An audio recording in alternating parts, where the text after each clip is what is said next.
जय हिंद समाजवादी साथियों, समाजवादी पार्टी की सूची हुई जारी इन दिग्गज नेताओं को विधानसभा टिकट। जी हां, आज हम बात करेंगे समाजवादी पार्टी के मुखिया अखिलेश यादव जी को लेकर, जो लगातार राजनीति में कहीं ना कहीं चर्चाओं का केंद्र बिंदु बने हुए हैं। जैसा कि आप सभी लोगों को पता है, लोकसभा का चुनाव जो है वो संपन्न हो चुका है। जहां पर लोकसभा का चुनाव संपन्न हुआ है, उसके साथ ही साथ अखिलेश यादव जी ने इस बार के लोकसभा के चुनाव में एक बेहतरीन, उम्दा और शानदार प्रदर्शन किया, जिसकी कल्पना किसी ने नहीं की थी। लेकिन अखिलेश यादव जी को अपने ऊपर पूरा भरोसा, उम्मीद उत्तर प्रदेश की जनता पर थी। और अखिलेश यादव जी के द्वारा पहले ही बोल दिया गया था कि इस बार के लोकसभा के चुनाव में इंडिया गठबंधन उत्तर प्रदेश में सबसे बड़ा गठबंधन बनके उभरेगा और समाजवादी पार्टी और इंडिया गठबंधन लगभग 50 सीटों पर जीत हासिल करेगा।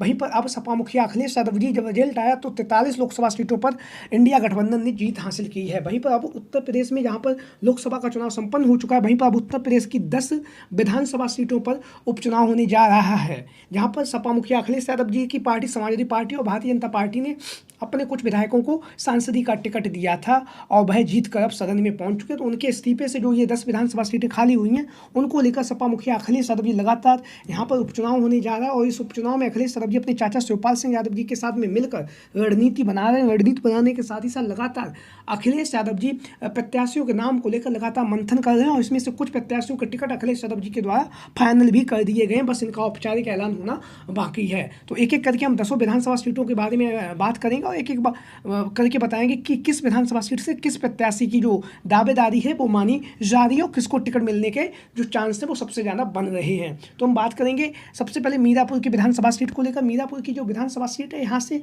आरएलडी के जो विधायक थे चंदन चौहान, वह बिजनौर के सांसद हो चुके हैं। विधानसभा उपचुनाव होगा, उन्होंने इस्तीफा दे दिया और यहाँ से समाजवादी पार्टी के प्रत्याशी के रूप में कादिर राणा का नाम सर्वोपरि है। और दावा ये भी किया जा रहा है कि कादिर राणा का टिकट जो है वो लगभग तय माना जा रहा है। बस इसका औपचारिक ऐलान होना बाकी है। जातीय समीकरण के हिसाब से भी जाट बाहुल्य और मुस्लिम बाहुल्य ये सीट है और ऐसी स्थिति में कादिर राणा का जो टिकट जो है लगभग तय माना जा रहा है मीरापुर की विधानसभा सीट से। लेकिन अन्य दावेदार भी टिकट की दावेदारी कर रहे हैं। वहीं पर बात करेंगे अब अलीगढ़ की जो खैर की विधानसभा सीट है। अलीगढ़ की जो खैर की विधानसभा सीट है, यहाँ से जो समाजवादी पार्टी की तरफ से अनेक दावेदारों ने टिकट की दावेदारी की है। इसमें से एक जो नाम है वो है चारूकेन जी। चारूकेन जी, जैसा कि आप लोगों को पता है, 2022 के चुनाव में बहुजन समाजवादी पार्टी से चुनावी मैदान में उतरी और इन्होंने यहाँ पर दूसरे नंबर पर स्थान प्राप्त किया है और 65,000 के आसपास इन्हें वोट भी 2022 के विधानसभा के चुनाव में मिले। तो यहाँ पर जो समाजवादी पार्टी और आरएलडी का जो गठबंधन था वो तीसरे नंबर पर रहा। तो ऐसी स्थिति में अब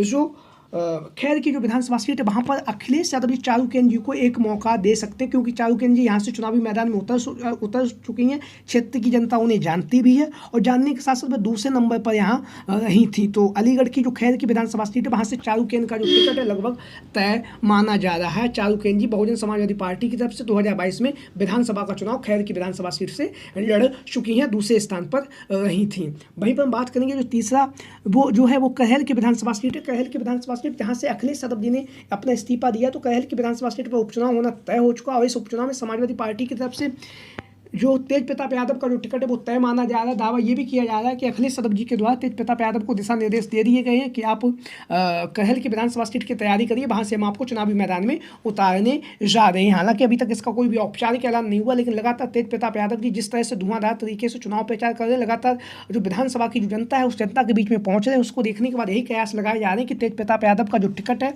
वो कहल की विधानसभा सीट से लगभग तय हो चुका है। वहीं पर कहल की विधानसभा सीट से ही अन्य दावेदार भी टिकट की दावेदारी कर रहे हैं, जिनके नाम लगातार चर्चाओं में चल रहे हैं। पहला नाम है शोभन सिंह यादव जी, जो 2002 से 2022 तक लगातार समाजवादी पार्टी के विधायक रहे हैं 3 बार। उसमें से एक बार वे भारतीय जनता पार्टी के भी विधायक रहे हैं। 2002 से 2007 के बीच में भारतीय जनता पार्टी से विधायक चुने गए। उसके बाद 2007 से 2017 तक के चुनाव में लगातार वह चुनावी मैदान में जीते भी हैं। वहीं पर यहाँ से एक अन्य नाम भी लगातार चर्चाओं में बना हुआ है, वो है डॉक्टर ज्योति यादव।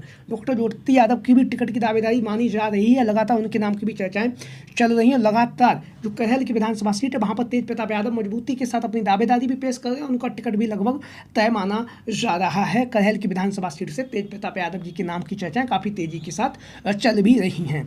वहीं पर हम बात करेंगे अब सीसामऊ की विधानसभा सीट, जिसे हम समाजवादी पार्टी का गढ़ कह सकते हैं। समाजवादी पार्टी का गढ़ इसलिए क्योंकि पिछले 30 सालों से यहाँ इस सीट पर समाजवादी पार्टी का कब्जा रहा है। इरफान सोलंकी यहाँ से 3 बार विधायक चुने गए, वर्तमान समय में जेल में हैं और उनकी जो विधायकी की जो सदस्यता थी वो खत्म हो गई और उनकी विधायकी की सदस्यता खत्म होने के साथ ही साथ यहाँ पर विधानसभा का उपचुनाव होना तय हो चुका है और परंपरागत सीट है। यहाँ से इरफान सोलंकी के जो पिताजी हैं वह भी विधायक रह चुके हैं। तो सीसामऊ की विधानसभा सीट से समाजवादी पार्टी की तरफ से जो इनकी पत्नी है नसीम सोलंकी का जो टिकट है वो तय हो चुका है। अखिलेश यादव जी ने दिशा निर्देश जारी कर दिए हैं, बस औपचारिक ऐलान होना बाकी है। लेकिन सीसामऊ की जो विधानसभा सीट है वहाँ से नसीम सोलंकी का जो टिकट है वो लगभग तय माना जा रहा है। वहीं पर हम बात करेंगे अब कुंदरकी की विधानसभा सीट को लेकर। कुंदरकी की विधानसभा सीट से समाजवादी पार्टी की तरफ से दो नाम लगातार चर्चाओं में बने हुए। पहला नाम है मोहम्मद रिजवान जो लगातार कुंदरकी से 2 बार के विधायक रह चुके हैं 2012 और 2017 में, और लगातार अब यहाँ पर विधानसभा उपचुनाव होने जा रहा है। तो ऐसी स्थिति में विधानसभा उपचुनाव में समाजवादी पार्टी की तरफ से मोहम्मद रिजवान का जो टिकट है वो लगभग तय माना जा रहा है, क्योंकि यहाँ से 2 बार विधायक भी रह चुके हैं। क्षेत्र की जनता में अच्छी पकड़ भी है मोहम्मद रिजवान की। हालांकि बीच में यह समाजवादी पार्टी को छोड़कर अन्य पार्टियों में चले गए थे, लेकिन अब समाजवादी पार्टी में शामिल हो चुके हैं और शामिल होने के साथ ही साथ लोकसभा के चुनाव में इन्होंने जो जियाउल वर्ग रहमान है उनके लिए चुनाव प्रचार भी किया है। तो कुंदरकी की जो विधानसभा सीट है यहाँ से मोहम्मद रिजवान का टिकट वो लगभग तय माना जा रहा है। वहीं पर अन्य दावेदार के रूप में यहाँ से मुरादाबाद के पूर्व सांसद FT हसन का नाम भी लगातार चर्चाओं में बना हुआ है। वहीं पर हम बात करेंगे मिर्जापुर की जो मंझवा की जो विधानसभा सीट है, यहाँ से समाजवादी पार्टी की तरफ से राजेंद्र एस बिंद का नाम लगातार चर्चाओं में बना हुआ। राजेंद्र एस बिंद जो पूर्व में मिर्जापुर के लोकसभा के प्रत्याशी रह चुके हैं। अंतिम समय पर सपा मुखिया अखिलेश यादव जी ने इनका टिकट काटकर रमेश चंद्र बिंद को यहाँ से चुनावी मैदान में उतारा था मिर्जापुर की लोकसभा सीट से। लेकिन अब विधानसभा उपचुनाव में राजेंद्र एस बिंद का नाम लगातार चर्चाओं में बना हुआ, क्योंकि बिंद बाहुल ये सीट है। तो ऐसी स्थिति में जाति समीकरण को साधने के लिए अखिलेश यादव जी राजेंद्र एस बिंद को यहाँ से चुनावी मैदान में उतार सकते हैं।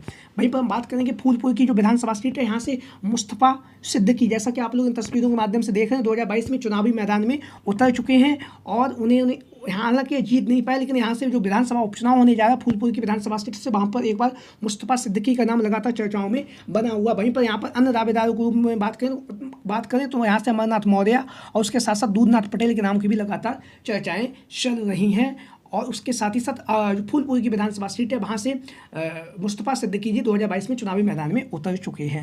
वहीं पर हम बात करेंगे कटहरी की विधानसभा सीट को लेकर। कटहरी की विधानसभा सीट से जहाँ से लालजी वर्मा जी विधायक हुआ करते थे, लेकिन वह अब सांसद हो चुके हैं। तो लालजी वर्मा जी की जो कटहरी की विधानसभा सीट है, वहाँ से समाजवादी पार्टी के प्रत्याशी के रूप में अनेक दावेदारों के नाम लगातार चर्चाओं में चल रहे हैं, जिनमें से भीम निषाद, शंखलाल मांझी जी और एक जो नाम लगातार चल रहा है डॉक्टर छाया वर्मा जी। तो दावा ये किया जा रहा है कि डॉक्टर छाया वर्मा का जो टिकट है वो तय हो चुका है। लालजी वर्मा जी की है पुत्री है, पूर्व में चुनाव भी लड़ चुकी हैं।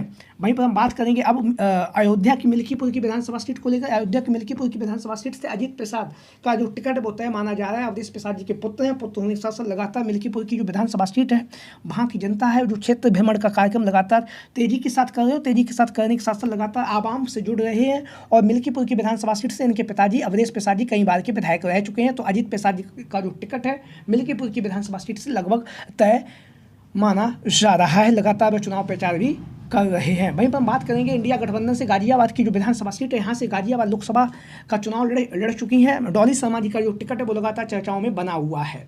लगातार डॉली शर्मा जी के जो नाम है वो इंडिया गठबंधन के तहत गाजियाबाद की विधानसभा सीट से जो चुनाव मैदान में उतरने की जो चर्चाएँ काफ़ी तेज़ी के साथ चल रही हैं। डॉली शर्मा जी जो गाजियाबाद से लोकसभा सीट से पूर्व में प्रत्याशी रह चुके हैं और इन्होंने भारतीय जनता पार्टी के जो प्रत्याशी थे उन्हें कड़ी टक्कर भी दी है। तो विधानसभा के चुनाव में इनके नाम की चर्चाएं लगातार चल रही हैं गाजियाबाद की विधानसभा सीट को लेकर। तो आप लोगों की क्या राय है इन संभावित दावेदारों को लेकर? सभी साथी कमेंट बॉक्स के माध्यम से अपनी राय जरूर दें। इसके साथ ही साथ जो भी साथी चैनल पर आज पहली बार आए हैं वो चैनल को सब्सक्राइब करें, वीडियो को लाइक करें। वीडियो को अंत तक देखने के लिए आप सभी का बहुत बहुत धन्यवाद एवं आभार। जय हिंद, जय भारत, जय समाजवाद, जय Akhilesh mission 2024। Thank you for watching this video. जय हिंद, जय भारत।